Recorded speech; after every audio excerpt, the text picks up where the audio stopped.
बाबरी पतनामध्ये सहभागी झालेला शिवसैनिक लोकशाही मराठीला सापडलेला आहे। सांगलीचे सुरेश शेळके सेवकांमध्ये होते। बाबरी पाडण्यामध्ये शिवसैनिक नव्हते हा भाजपचा आरोप शेळकेंच्या निमित्तानं खोडून काढण्यात आलेला आहे। पाहुयात या संदर्भातला स्पेशल रिपोर्ट।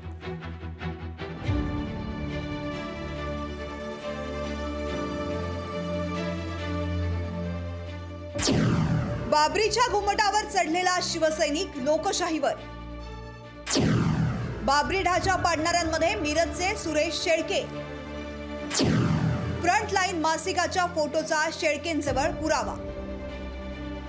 बाबरी मशीद पतनात शिवसैनिकांचा सहभाग नव्हता असा दावा भाजपकडून सातत्यानं करण्यात येतो, पण लोकशाही मराठीला बाबरी पतनाच्या दिवशी मशिदीच्या घुमटावर चढलेला शिवसैनिक सापडलाय।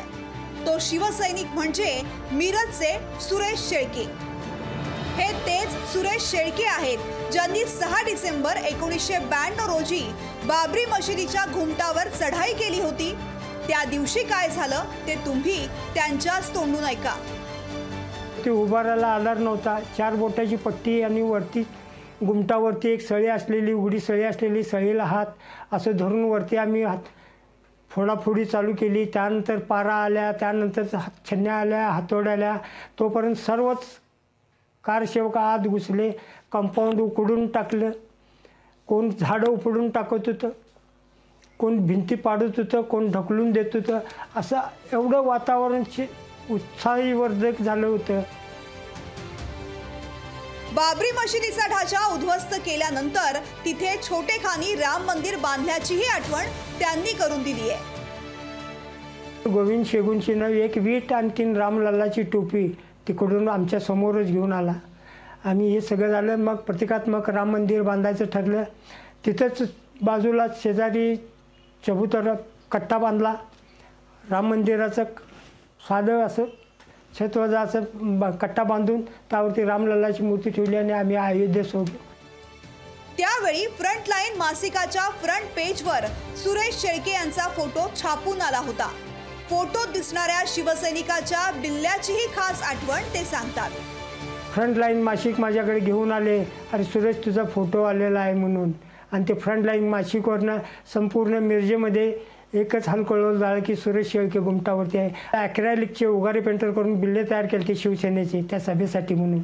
तोच शिवसेनेचा बिल्ला लावून मी अयोध्येच्या घुमटावर होतो आणि तो बिल्ला क्लिअर कट त्या फोटोमध्ये दिसत होता।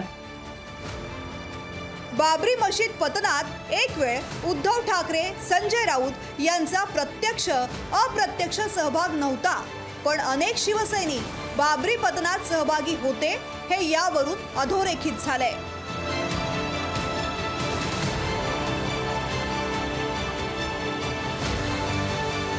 संजय देसाई, लोकशाही मराठी, सांगली।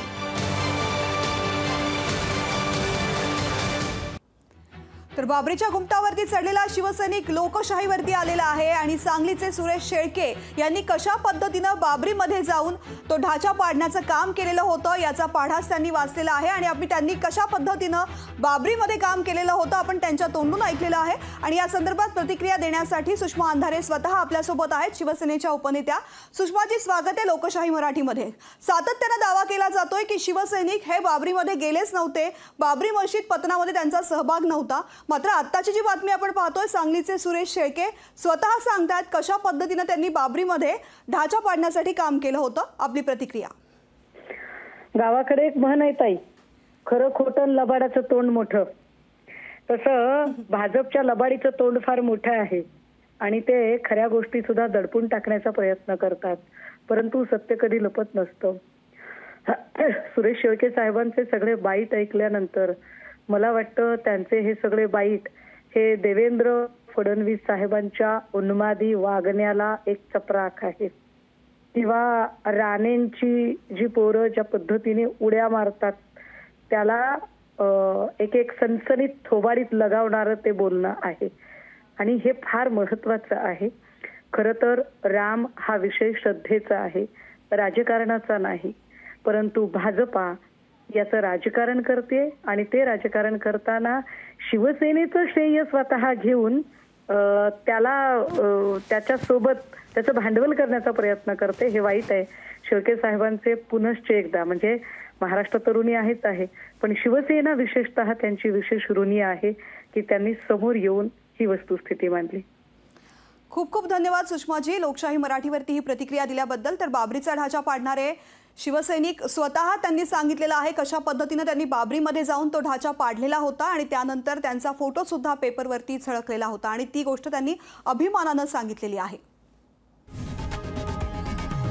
लोकशाही मराठी ऐका, पहा, जागरूक रहा.